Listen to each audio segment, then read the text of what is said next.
The Music is Life podcast has our own merch now over on tpublic.com. Click the link below in the video description. Looking for some new threads? We got t-shirts, long sleeves, hoodies, crew neck sweatshirts, tank tops, baseball tees, and also clothes for kids and onesies for your little infant metalheads. Don't want clothes but love the Java? We got you covered with coffee mugs and travel mugs. Need protection for your electronics? We've also got phone and laptop cases. We've got everything you're looking for at the tpublic.com Music is Life podcast store. Use my link below for fast service. Thanks for your support. TerraNut is proud to offer you a natural nut bar chock full of healthy fats, minerals, and protein that meet your demands. Go to their website, www.terranut.com. You can order from them directly and they will ship it to you. Use my coupon code LOUMAVS and you will get a 25% discount on your first order. TerraNut Superfood Snacks, www.terranut.com. Don't forget to use coupon code LOUMAVS at checkout.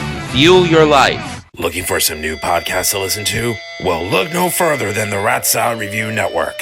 Ratsaw Review is taking over the podcast world with plenty of shows to choose from within their network of entertaining programming, including the flagship show, Ratsaw Review, with Wayne Noon, Greg Noggle, and Lou Mavs, as well as occasional co-hosts Manny Mejias and James Lilquist. We also have the official Ratsaw Review spin-offs, such as Album vs. Album, Screams from the Grave, where we discuss beloved yet forgotten hard rock and metal albums of the past, and a King Diamond podcast called This Broadcast Belongs to Them.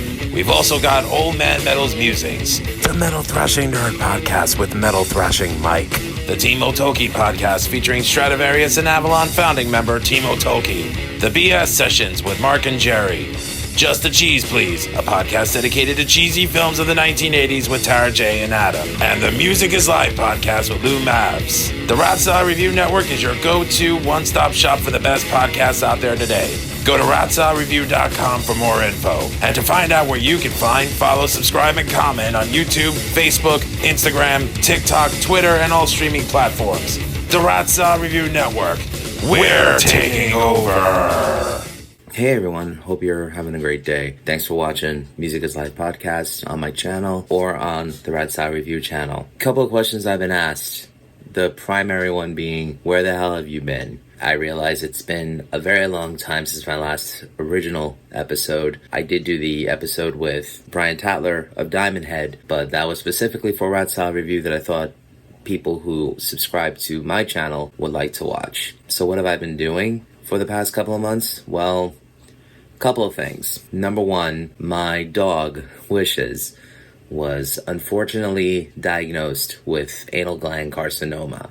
Thankfully, it was detected early because 2 weeks prior, he had his physical where our vet, Dr. Alexis Baffa, who is an amazing vet, said that he was fine. Everything checked out. People need to remember that the life of 1 human year is equivalent to 7 in dogs. So with dogs, things are just much more rapid. So they were able to remove the tumor, as well as both anal glands, one that had the tumor on it, and the other one for preventative measures, along with 1.3 millimeters of tissue around it. He wasn't technically cancer-free because there is always residual that happens around there. So he is currently undergoing chemotherapy. The option that they gave us was radiation or chemotherapy. If we chose radiation, there was only 3 places that we could take him. One was in Yonkers, one was in Manhattan, and one was in New Jersey. However, it had to be daily for 3 weeks straight. We just didn't have the resources to do that. I work full-time, my wife works full-time, and we have a 4-year-old daughter. So the other option was chemotherapy, which Long Island veterinary specialists said that with 6 rounds of chemotherapy, every 4 weeks, they'll test his blood to make sure that it's doing great. He had his 2nd round of chemo just fairly recently, a little over a week ago, and his blood work has been fine. And this is him right now. He's doing so much better. He's got his disposition back. And at this point, that's really all I care about. They say statistically that with this kind of cancer, when detected at an early stage, dogs can live an average of 9 to 12 months longer. However, odds have proven that they sometimes do live much longer than that. So, let's hope that I get more years out of him. Or at least just quality of life with him, which so far has been great. So that was the unfortunate thing, but the best news is I'm back to writing and recording original music. I actually just had a song released with Doc Reinhardt called I'll Turn the Light Out For You, which I'm very proud of. Just finished recording a song with my buddy Matt Micolo of Micolo Beats, who's going to be on a later episode. And I'm back to writing and recording music with Wayne Noon of Ratsa Review, Alex Rapetti of Infinite Spectrum and Tension Rising, George Dimitri of Timeless Haunt, and Mark Muchnick of the Nightmare Stage. We're called Severed Angel. We have a couple of singles out already, including our cover of Ghost Square Hammer, and our original songs by the time of this recording, which are A Fate Worse Than Death and Run and Hide. Very proud of the work we've done. We've actually just wrote and recorded and finished an album in 3 months, and I'm looking forward to releasing that. So that's what's been going on. Sorry I haven't been putting out as much content as I like, but family takes priority. Anyways, my apologies to all my guests. Thanks, bud. My apologies to all my guests. Professor William Irwin, the gentleman over at Moneybag Sodas, and also to Signal to Noise, and to Michael Brandvold. He was the gentleman that was kind enough to get Signal to Noise and Moneybag Soda's episodes done. That's what's been going on, but thanks for your patience. Hope you like these string of episodes that I'm going to be releasing. And remember, all art is valid. Right, Wishy? Right. Cheers. We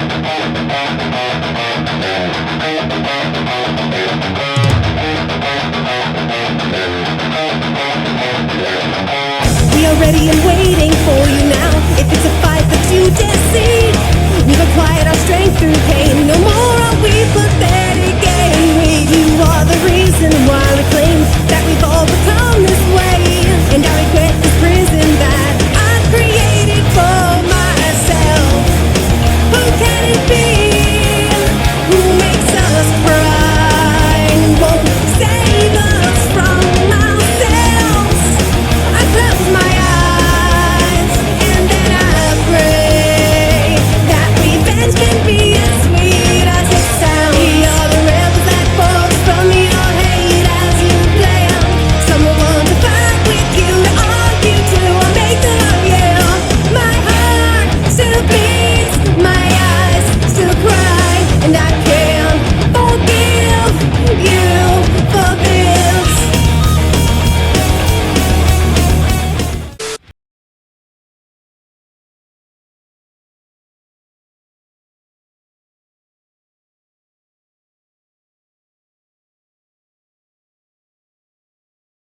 Music is Live Podcast. This is your host, Lou Mavs. Check out everything you need to know about the show over at musicislivepodcast.com. Ladies and gentlemen, I'm a huge fan of the band Metallica, but I don't really talk about Metallica because everyone knows who they are. I was hesitant for fear of providing overexposure to them, and besides, they don't need my help. However, that doesn't mean I don't have any issue with promoting someone who releases something Metallica related. In this case, my guest today is a professor of philosophy at King's College in Wilkes-Barre, Pennsylvania, who is considered the originator of the philosophy and popular culture book genre, with books on Seinfeld and The Simpsons, and many points in between. He has released a book called The Meaning of Metallica, Ride the Lyrics through ECW Press, which is based on the lyrics of James Hetfield. And we're here today to talk about his work. I'm proud to have on the podcast today as my guest, Professor William Irwin.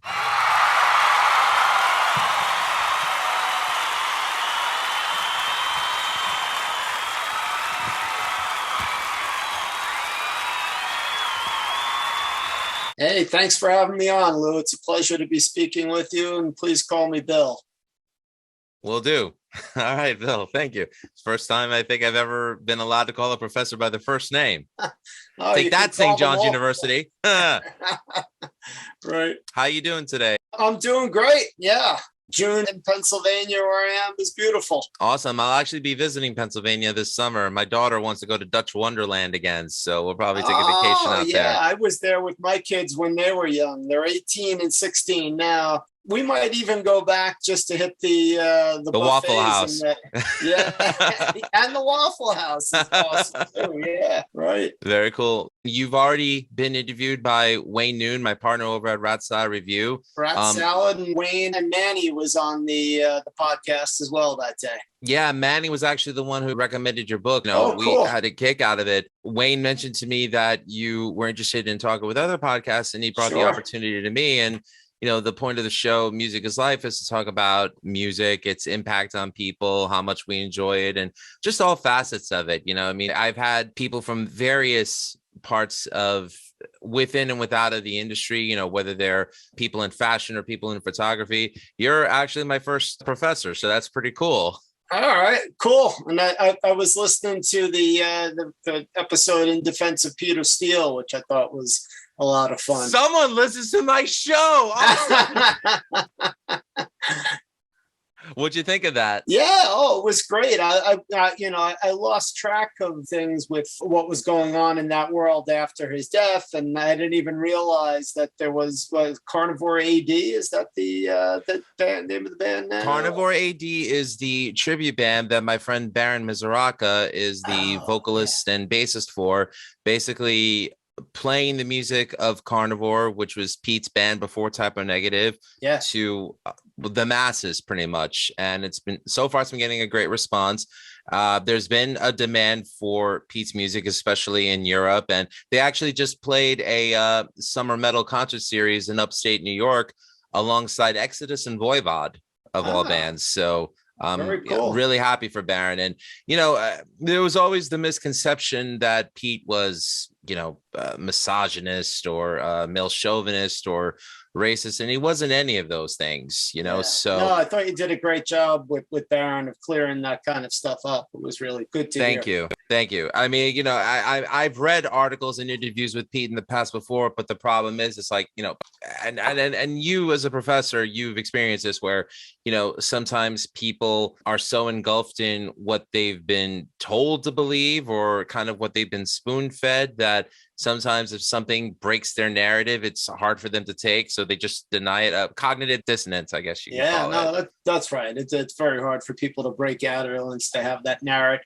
That's a story. And if the details don't fit the story, well, they're not going to accept the details. Well, I'm glad that I could add to the narrative in defense of Peter Steele, hence the name of the episode. So, but I'm glad you enjoyed it. Thank you. So I'll proceed with you. My love for the band Metallica. I was 7 years old when I first heard Master of Puppets. Both of my brothers, who were older than me by 12 to 15 years, were huge fans of the band. My eldest brother had Master of Puppets on cassette. My older brother had, at the time, it was just Kill 'Em All, Ride the Lightning, Master of Puppets, and Justice for All. So they were one of his favorite bands. So mind you, this is before the Black Album.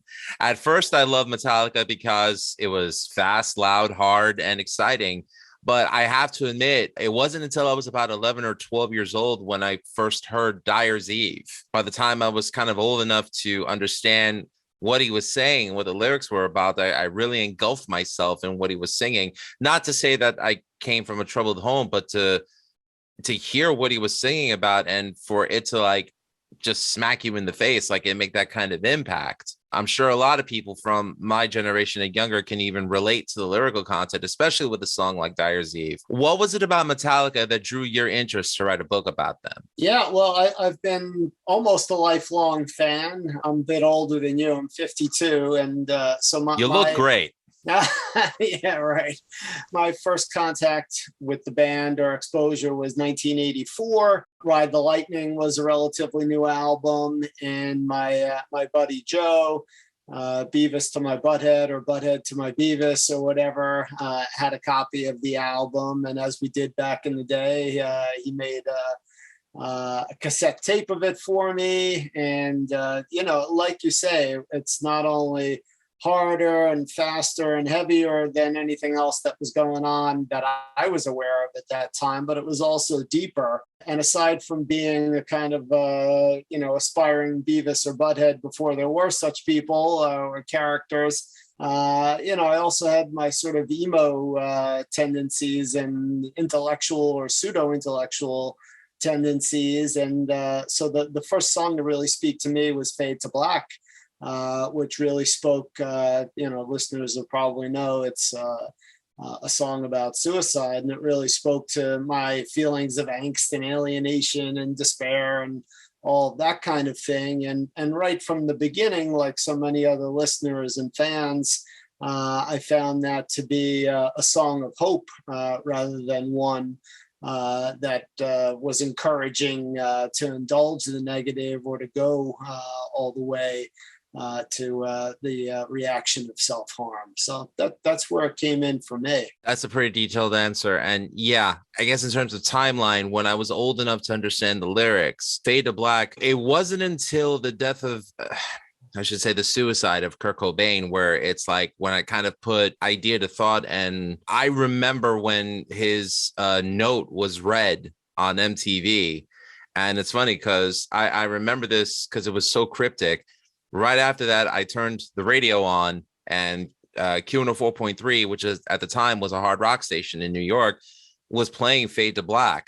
And it was just like, wow, that's creepy, and like kind of listening to it and thinking about what just transpired. And the thing about Metallica that I love the most, aside from the music, is really the lyrics, because finally I felt like metal fans had a band that they could relate to lyrically on an emotional level. It's like all the stuff that James went through growing up, between losing his mother because, he was raised Christian Science and she needed a blood transfusion. And he was told that, the body is a temple and it'll, and this is not an anti-religion thing that I'm talking about. I'm just saying this is what happened to him at the time, and for him to put pen to paper and like just unleash his pain in a positive way and just inspire a bunch of kids to either pick up a guitar or find hope within their music. I think it's a testament, not just to him, but to the band in general, for being able to make the kids relate to something like that. I mean, for me, I think Metallica is the one metal band since Black Sabbath where people could really relate to on a personal level, because their music, the lyrics, it all meant something. Yeah, no, I agree 100%. And it's funny the way that it works, right? And you even talked about listening to them, and at first you're really tuned into the music.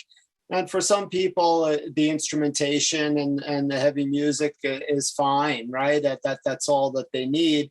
But it's something that can be listened to and appreciated on different levels, sometimes at different points in life. And the lyrics are as intricate as the down picking and the riffing and everything else. They really have been honed and crafted in most cases, right? And aside from the sort of angry tone of the music and some of the lyrics, which is all some people hear, particularly if they're not big fans of the band or the metal genre, there really is a great deal of vulnerability that Hetfield expresses lyrically, and as well as musically and instrumentally.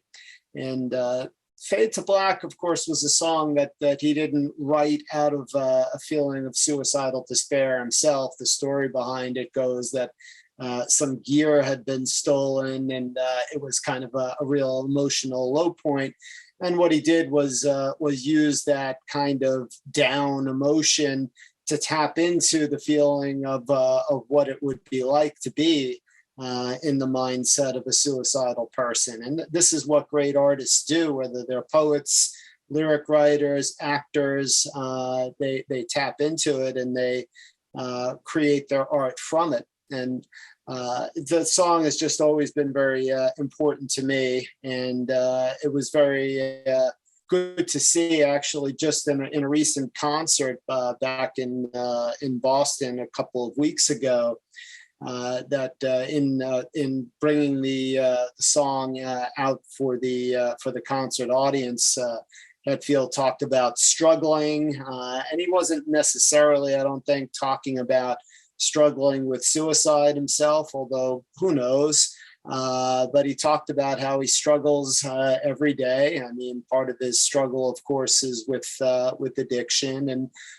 with reining in anger and emotional issues, that sort of thing. And this was something I haven't seen him do before in the past. Talk to the audience about his own struggle and vulnerability, and encourage them that if they identified with what he was saying in the song and there from the stage, to talk. All right, talk to friends, talk to him, talk to anyone, and don't live with it all on your own. So I just thought that was great. And it's something, although that was an important message in the song and the music from back in 1984, it shows something of his own personal development and almost a sense of responsibility to fans, that he was willing to be vulnerable and speaking that way off the cuff and not just through the lyrics. I've always appreciated that about him, because for me, as a fan, it brings me a lot of hope. So yeah, and just not an easy thing for him to do. He's not a kind of naturally charismatic guy the way that like David Lee Roth is. I want to take this time to say that this is real whiskey here. The only people who put iced tea in Jack Daniels bottles is the Clash, baby! You know, love him or hate him, you know what I mean? That's charisma on a whole different level. And I love Van Halen. Yeah, it's a different kind of, I mean, there is a charisma to Hetfield, but it's more like the strong, silent type, the Clint Eastwood type charisma, right? And there are a lot of things that he wasn't sort of, desiring to do or naturally meant to do that he's done, right? He didn't really want to be a singer, would have been, happier just playing rhythm guitar, but, it fell to him to do the singing, and he really has cultivated an impressive singing ability, unique phrasing, and a very distinctive voice. Yeah. I don't sound like that, do I?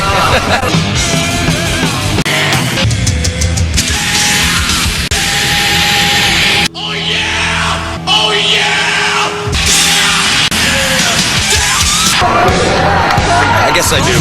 Sorry, I had to throw that out there. Right? And more on point for what we were just saying, he was not a natural frontman in any kind of way, but at first was standing kind of back to the audience. And when Dave was in the band, letting Mustaine do a lot of the talking, but he's really, really cultivated those abilities. And I think hand in hand with that is probably lyric writing, is something that he didn't necessarily need or want to do back as a 19 or 20-year-old, but it fell to him to do it, and he's taken it, very seriously. And while he's a more naturally talented guitar player than lyric writer, I think he's worked as hard or harder when it comes to shaping the lyrics, rather than just do something half-assed and leave well enough alone. Two things. One, I do know that at one point they wanted John Bush of Armored Saint to be the front man. He ended up being the singer of Anthrax in 93.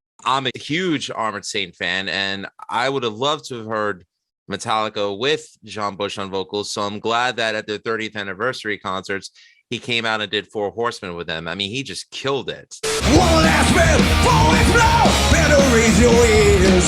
The sound of hoods not get go. Probably my favorite version of that song I ever heard, and that's not taking anything away from James Hetfield. Two, we were talking about Fade to Black before. My biggest regret, I never got to see them play it live. I was at the S&M show in 99 at Madison Square Garden, where they played with the St. Luke Orchestra with Michael Kamen conducting. Rest in peace, Michael Kamen. And I knew that they were going to perform, all the songs from the live album. I just wish that they had done Fade to Black. They didn't.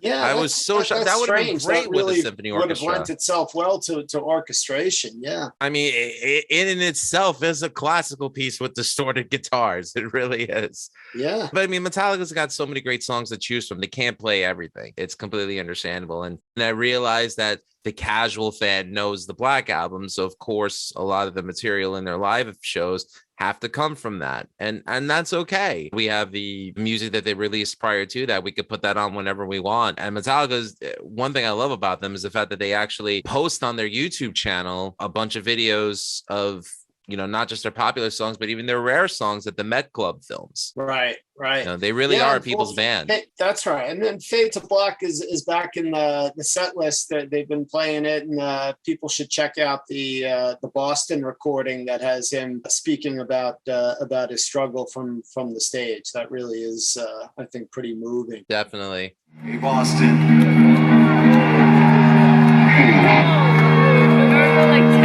Do you feel the struggle? I feel the struggle every day.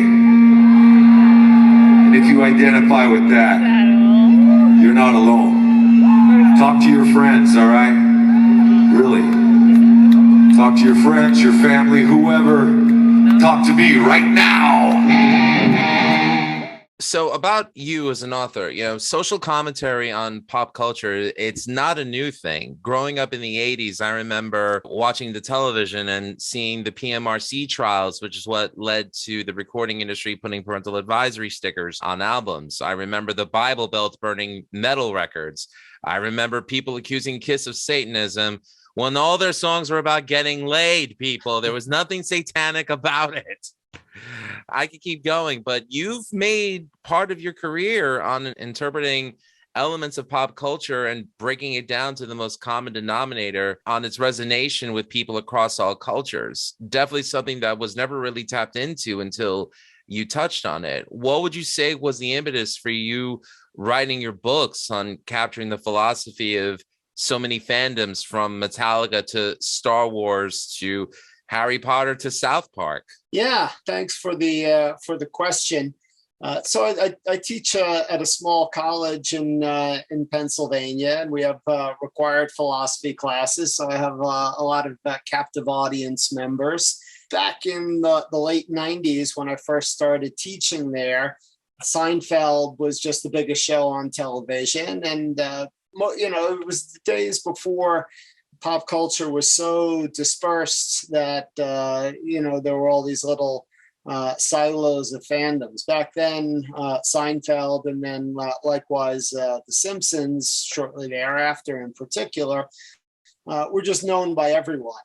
So basically what I was trying to do is bridge the gap between philosophy, which is sort of an odd and foreign subject for most people entering college. They've not had it in high school. American culture doesn't put a lot of emphasis on it. So I would just try to find common ground in a Seinfeld episode or character and bring it into class. And so when the show was going off the air, what was that, 90, 98, 99, that was kind of a bad moment for me, because where am I going to get my material from for class anymore? And it turned out I wasn't the only one who was doing that. I had friends who were also generally younger philosophy professors who were making these connections. And so Seinfeld and Philosophy, which was the first book of this kind, is a collection of essays into chapter form by various philosophy professors, making some connection between Seinfeld and philosophy. And that worked out very well, both critically and commercially. And so, as you alluded to, it sort of gave birth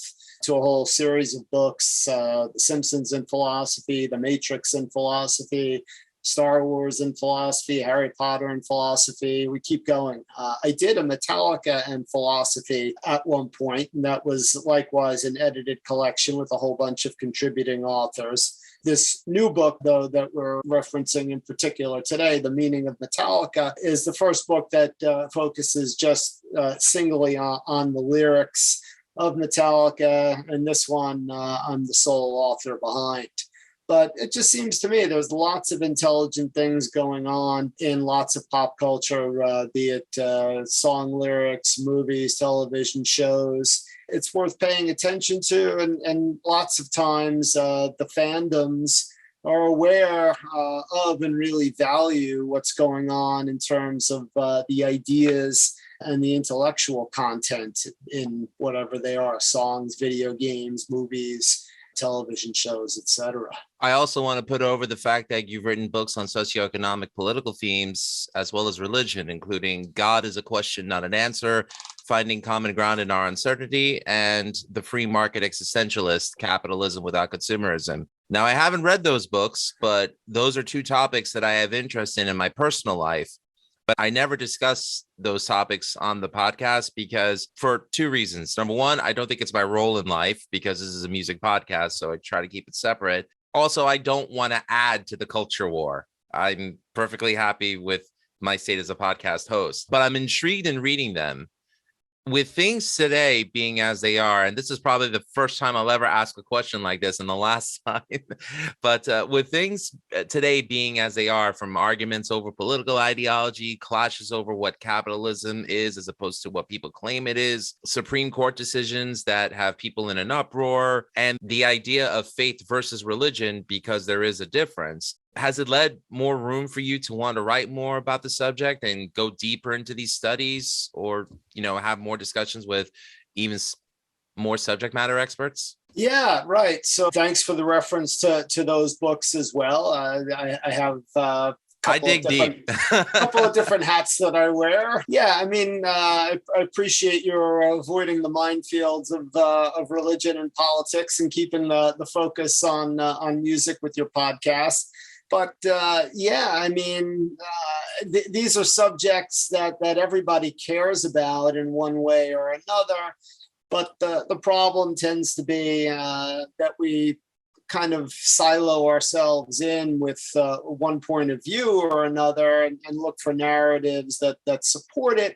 And so part of my role as a philosophy professor, like you as the podcast host, I don't broadcast my own political or religious views, even though they are connected to philosophy when I'm teaching. I see my job as a teacher in the classroom is trying to teach how to think rather than what to think, and in some way playing the role of therapist with the class in the sense of getting them to think and discover for themselves what they think and to have good reasons behind it. So that this certainly is the kind of subject area that I'm drawn to, and I try in my writings as well as in discussions to be a kind of a calm and rational voice, trying to find room for common agreement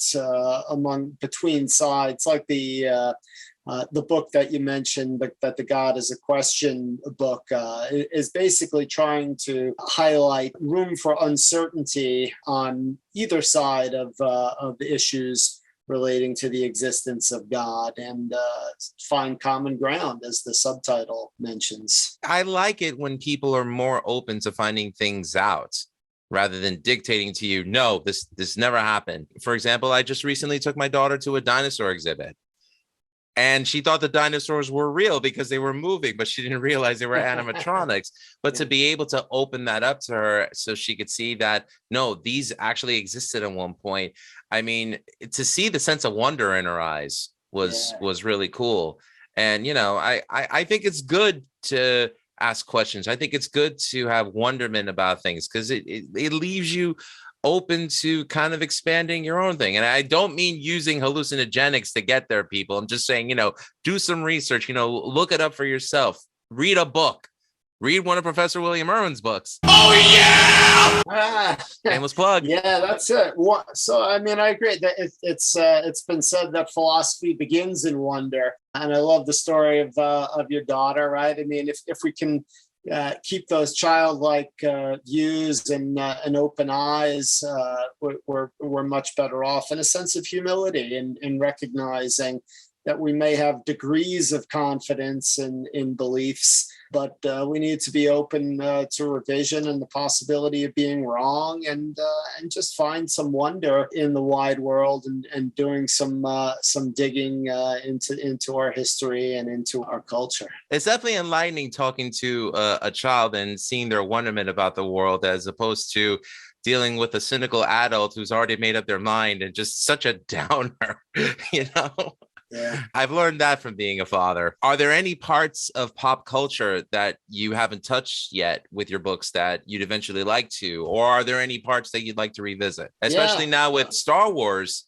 being so reinvigorated with the series, all the different series from The Mandalorian, which, by the way, tie in a Mandalorian t-shirt in the font of Ride the Lightning. Yeah. So we actually, so in this book series, I'm not the editor of every single book, play the role of series editor for the whole series, which is a little bit of inside baseball. But just to forecast a little bit of what's coming, you mentioned The Mandalorian and Star Wars. We have a new Star Wars and philosophy book that's coming out that will deal not only with the three trilogies, but also expanded universe things, including The Mandalorian and Book of Boba Fett and all that kind of jazz. And so yeah, that there's a continual supply, and Star Wars is a great one because the fandom is so huge.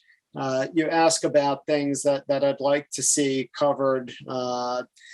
We haven't done as much with video games as I would like the series to do. Partly, I guess I'm to blame because I'm old and not really a gamer. But he looks younger than me, people. I don't know what he's talking about. I don't know about that, Lou. You're very kind. But I think some of the difficulty with video games is finding the one that will work so that there's a big enough audience that they're interested in a book on philosophy tying together with that video game. It's not like Pac-Man Fever back when I was a kid, where there's this one video game that's dominating, right? I mean, and one song that dominated the charts at the same time too. Forget about that. 'Cause I got Pac-Man fever. Pac-Man fever. It's driving me crazy. Driving me crazy. I got Pac-Man fever. Yeah, right. But my impression with video games is that, so many of them require such an investment of time and energy. One franchise that we're looking at doing is The Witcher, because not only is that a video game franchise, but a series of novels and television shows, so that you can tap into lots of different things. I'm actually a fan of Michael Moorcock, especially the Eric of Melnib, however it's pronounced, Elric, the albino owner of Stormbringer, the Black Blade. A lot of people draw parallels between The Witcher and Elric.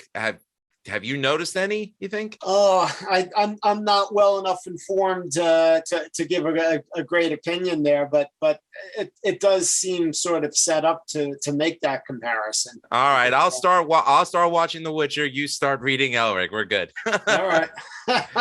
Sounds good. I'm not really a gamer myself. I actually stopped playing video games when I started going for my master's degree, but I've always loved Legend of Zelda. So that's probably like the one video game series that I've followed religiously. That would be cool to actually see somebody write a novel on that, and like the philosophies behind it, or why does it seem to be retelling the different stories at different points in time, and is it Link, is it a different Link, is it a different universe? I mean, I think that would be cool, something cool to expand to, but I just think people with Zelda, they're just happy to play the games, but I could be wrong.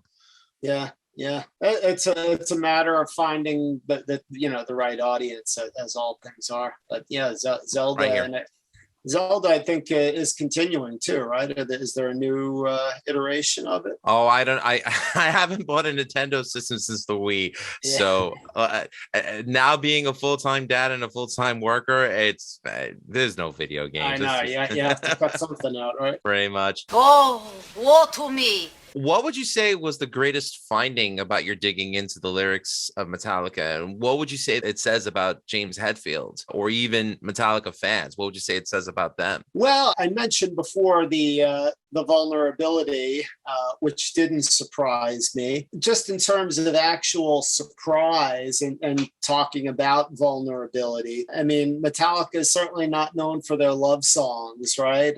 You think of Something Else Matters, Nothing Else Matters. Boo! I could do without that one. I've heard it so many times. I know, right? I mean, real listener fatigue there, right? But in the book, I look as sort of companion to Nothing Else Matters, the Unforgiven 2, which is also a kind of a love song, although a much darker one, right? Where it's the narrator falling in love and finding sort of shelter from the storm with this ally, right? This woman that he loves. And I had listened to the song many, many times. It's hard to even guesstimate these things, hundreds of times, I'm sure. But until I sat down to really analyze it for the book, I hadn't realized that the narrator ends up killing the woman. And it looks like, if I read the lyrics correctly, it's as a result of a betrayal, right? Probably romantic infidelity, and I'll just read from the lyrics in case you're curious or people are curious, right? These are the lines that really struck me. The lyrics run, "Come beside me, this won't hurt, I swear. She loves me not, she loves me still, but she'll never love again." Right? "She lay beside me, but she'll be there when I'm gone. Black heart scarring darker still. Yes, she'll be there when I'm gone. Yes, she'll be there when I'm gone. Dead sure she'll be there." Right? And then a little later it says, "How can I," a little bit later, it says, wait, let me find that line. Yeah. "And I take this key and I bury it in you because you're unforgiven too." And there's really kind of a dark humor to that. This episode's taking quite a dark turn right now. Yeah. That song is really much darker and subtler than I had ever given it credit for. And so that was a real surprise. One thing I'll say about Metallica in the 90s, I mean, really, it's only 3 studio albums and a dual compilation disc that came out. And of course, the Live Shit Binge and Purge box set and the S&M double disc, the live album. There is a lot of great material on the Black Album that I feel like is incredibly overlooked because it's not any of the singles. I mean, there's some great stuff on that. I would have to say the same thing about Load and Reload. I know a lot of my hardcore metal friends will say, "Oh, I got Metallica sold out, grunge, alternative, this and that." And I'm just like, have you listened to the songs?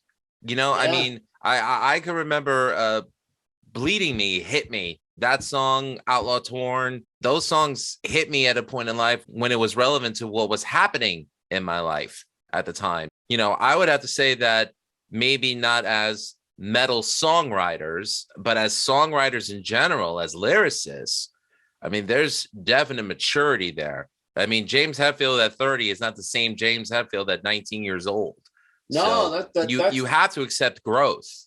That's for sure. I mean, I had my ups and downs with them emotionally at that time too. And for me, part of it was just such a down time for metal at that point. Grunge had really sort of swept in. You have, Rob Halford leaving Judas Priest and doing his odd stuff. You have Bruce Dickinson out of Iron Maiden. And when the Load albums came out, I mean, you were really, speaking for myself, I was really hoping for someone to carry the metal torch, right? And so to get something that didn't sound as metal and certainly not as thrashy as we might want from Metallica, just felt like, oh, everybody's jumping ship on this. But in terms of the quality, I mean, the game is always played by people, make your own compilation of Load and Reload, right? I mean, certainly there are enough great songs there to make a great album. Agreed. There are some real high points and, some real low points, especially lyrically. Really great addiction songs on those 2 albums that are often overlooked as addiction songs, a topic that I cover in detail in the book. The House That Jack Built, Low Man's Lyric, Fixer. These are just great songs lyrically, very subtle. It's also, a couple of albums where you have some real duds lyrically in terms of things like 2x4 or Ain't My Bitch, that kind of thing. Really, I like those songs. I'm not going to lie, but I get what you're saying. Yeah, they rock, but I mean, they're just not as sophisticated as some of the other songs. I remember kids at my school, if they didn't want to do something, they're like, nah, it ain't my bitch. I'm like, oh, geez. Yeah. You know, though, it's funny because I was 15 going on 16 in 96. So I remember this like it was yesterday. Metallica releases Load. They have short hair. Everyone's like, oh my God, what have they done? And, you know, the first thing that you hear isn't Fight Fire with Fire, but it's Ain't My Bitch. And yeah, people freaked out about that. But I think the reason why I wasn't mad about it, because a lot of my friends were pissed about it, but I wasn't mad about it because I was like, you know, they already did that. Like Def Leppard already released Pyromania. Iron Maiden already released Number of the Beast, Peace of Mind. To me, it was like, you know, Metallica already released their trilogy of greatness, and you could pick whatever you want, whether it's Kill 'Em All to Master or Ride the Lightning to Injustice for All, depending on what you think. Even though 96 was not a great year for metal in the mainstream, if you dug deep into like what was being released independently on labels like Metal Blade or Roadrunner Records or, you know, what have you, you know, even Helloween, the band Helloween, my favorite album from them is Time of the Oath. That album came out in 96. Typo Negative had October Rust. Fear Factory released Demanufacture the year before. There was great metal that was out at the time, but, you know, mainstream publications, MTV, they didn't pay any attention to it because, you know, it didn't come in a flannel shirt.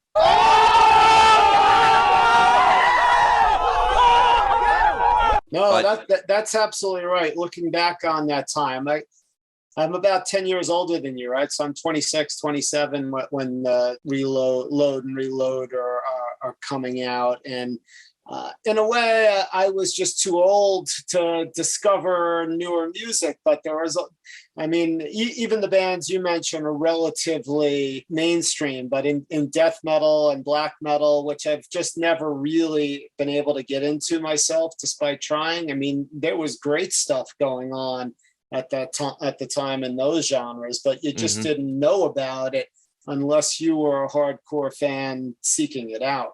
Agreed. And if you could read what the band names were with some of those black metal bands, you're lucky. Right. Is there a particular album from Metallica that you do prefer, either due to the music in general or just by the lyrics alone? Yeah, well, I mean, I don't have any surprising answers to that. Ride the Lightning and Master of Puppets will always be my favorites, both in terms of music and lyrics and just what they were just so much a part of my life at that time. But like I said, I share your opinion on the Black Album. There are great songs, particularly the non-singles. I mean, I like the singles too, but songs like The God That Failed and The Struggle Within and Through the Never, all that stuff on the Black Album, and some real highlights on the Load albums. Yeah, I mean, I'm glad that in hindsight, people could finally admit that those albums were great, or they had great moments on it. But, it's people's opinions, they change. But regardless, the fact that we're talking about it, it's an awesome thing. I mentioned listener fatigue before with a song like Nothing Else Matters, right? But there's also style fatigue that you can get with a band like, AC/DC or Slayer, where it's so much the same repeatedly. And if it's style fatigue or listener fatigue for the fan, how much more so it has to be for the band performing, right? I mean, so part of Metallica's longevity is that they've kept it interesting for themselves. Oh yeah, and then their last two albums of original output were incredible. I mean, I think Death Magnetic and Hardwired hold up with the 80s material, definitely. I mean, honestly, the only Metallica album I have a hard time listening to, and I'm pretty sure that a lot of fans feel this way, is Saint Anger.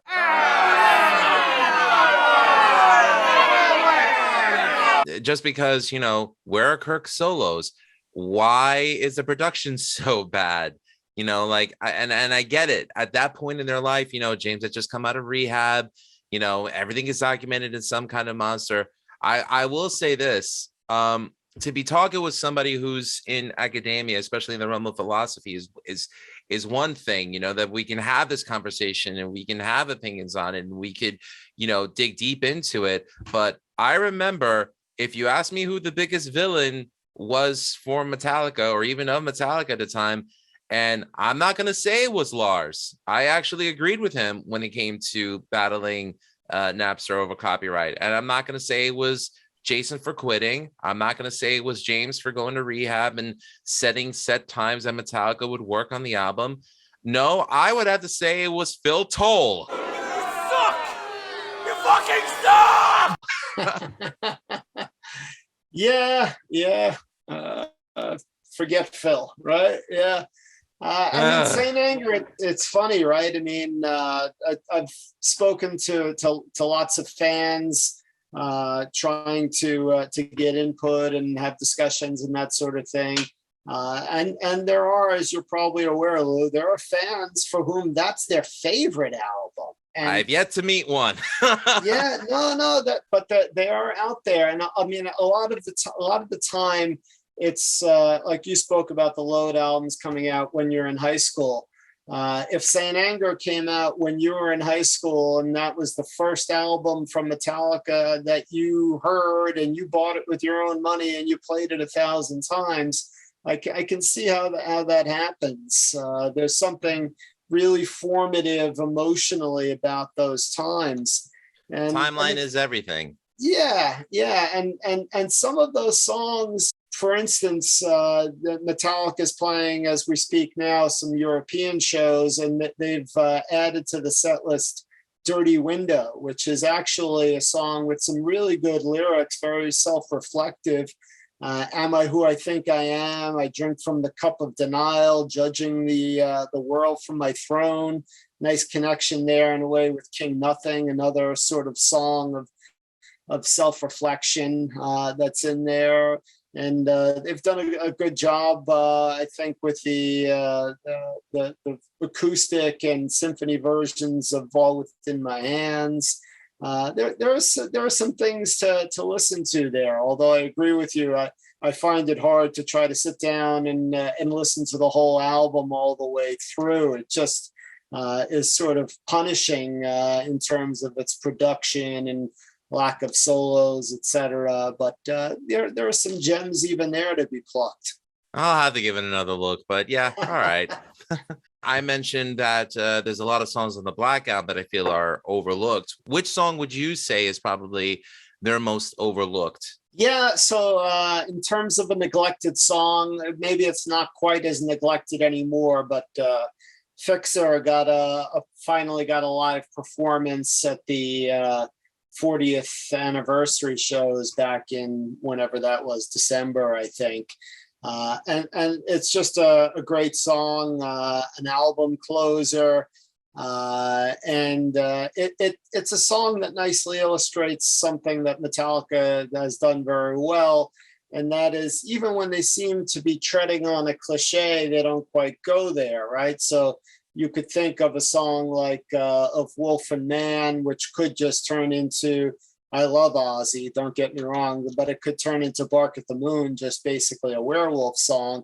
But of Wolf and Man is quite a bit more subtle than that. And likewise, to make another Ozzy connection, Fixer could have turned into just a Voodoo Dolls kind of song like Ozzy's Little Dolls. But it plays with issues of fate and free will, and it plays with the pins as symbolic of needles and addiction. And I think, and this is something I haven't written about in the book, but the more I've listened to Fixer, I think when you get to the end section with Shell of Shotgun and Pint of Gin and that whole verse, I think it's actually in some ways a reference to the witches scene in Macbeth and the famous phrase, something wicked this way comes, and the whole cauldron bubbling kind of thing. So that to me is a neglected and underappreciated song. All right.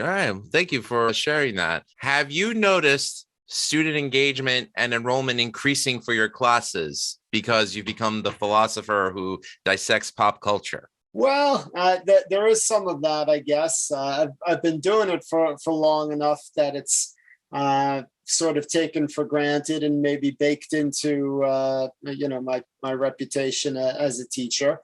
And of course, I've not been able to fully keep up with the changing face of pop culture and whatever the students might be into. Some of my references get a little stale, maybe. And these days, quite frankly, I'm the age or older than most of their parents, and being a Metallica fan, I do get some metal fans and Metallica fans, but that's as likely to get the response of, "Oh, my dad likes them," as as it is I like them.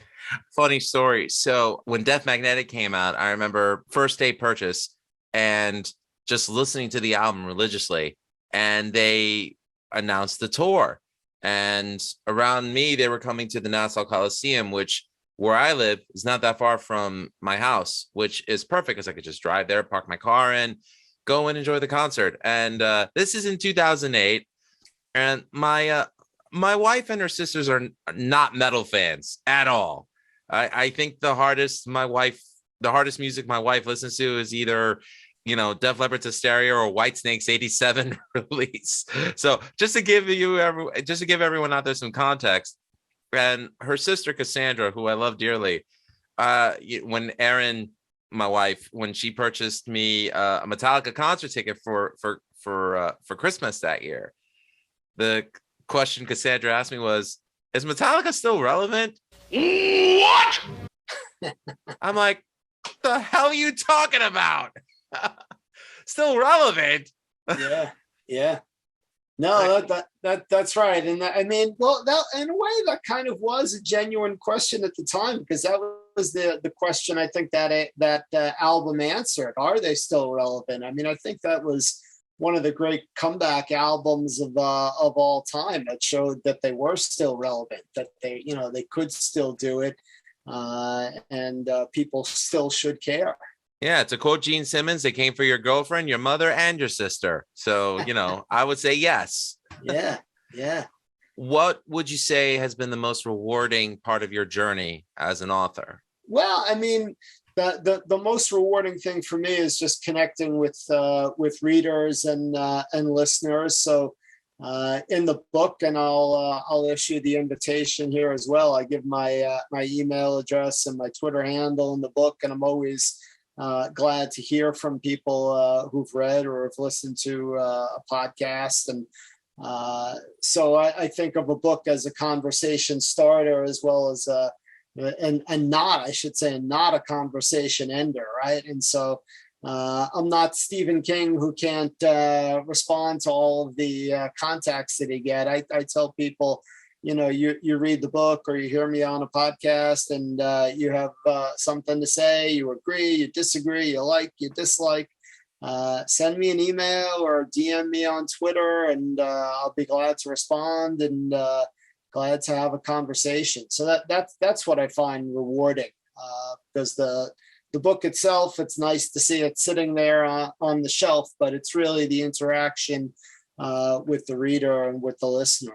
Which leads me to my final question. If people want to find out more about you, Professor William Irwin, where can they find you on the internet? So please plug away. Yeah. Okay. Well, thanks. So just to remind people, the title of the current book is The Meaning of Metallica, Ride the Lyrics, right? And you can get that anywhere that you want to get a book.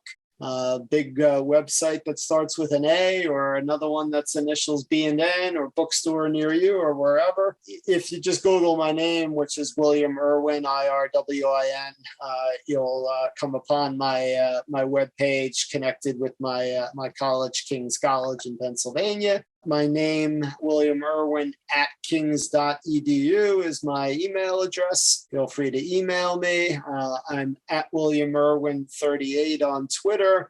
I don't do Twitter battles or anything like that, but I do respond to DMs. You can find out more about other publications that I've done on the website, or just Googling around, searching websites, etc. And I'm always glad to hear from people. The Meaning of Metallica, Ride the Lyrics, available now through ECW Press. Thank you to Claire Pokorchak for setting this up. And I just want to say, Professor William Irwin, thank you so much for coming on to my little podcast and engaging me in a great conversation about, well, philosophy, Metallica, pop culture, and things that I've never even touched upon in this podcast before. You know, the fact that we can have a conversation about it and not be preachy or condescending or, you know, anything like that ilk has been a great opportunity and experience for me as a podcast host.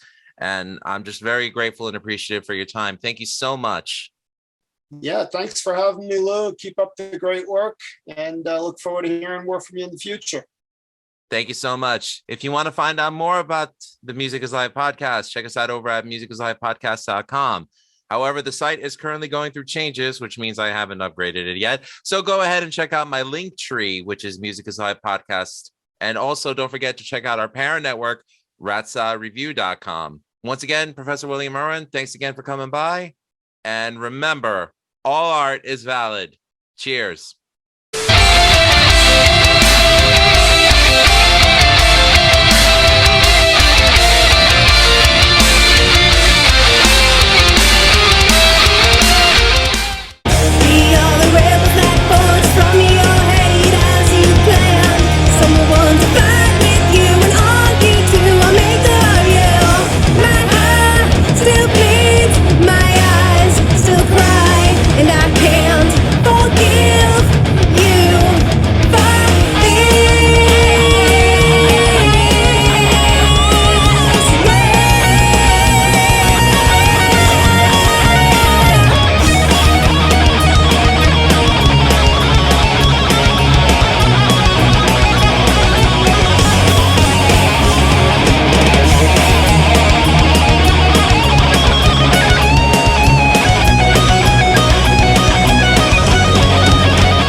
Music is Live podcast.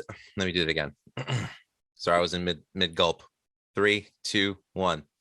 Music is Live podcast. This is your host, Lou. Matt, calm down. You've done this a million times. You've done this a million times. And he's a professor, but you're not in class right now. Oh my God. Don't let that intimidate you. That'll be a great outtake. Anyway, okay. In 5, 4, 3.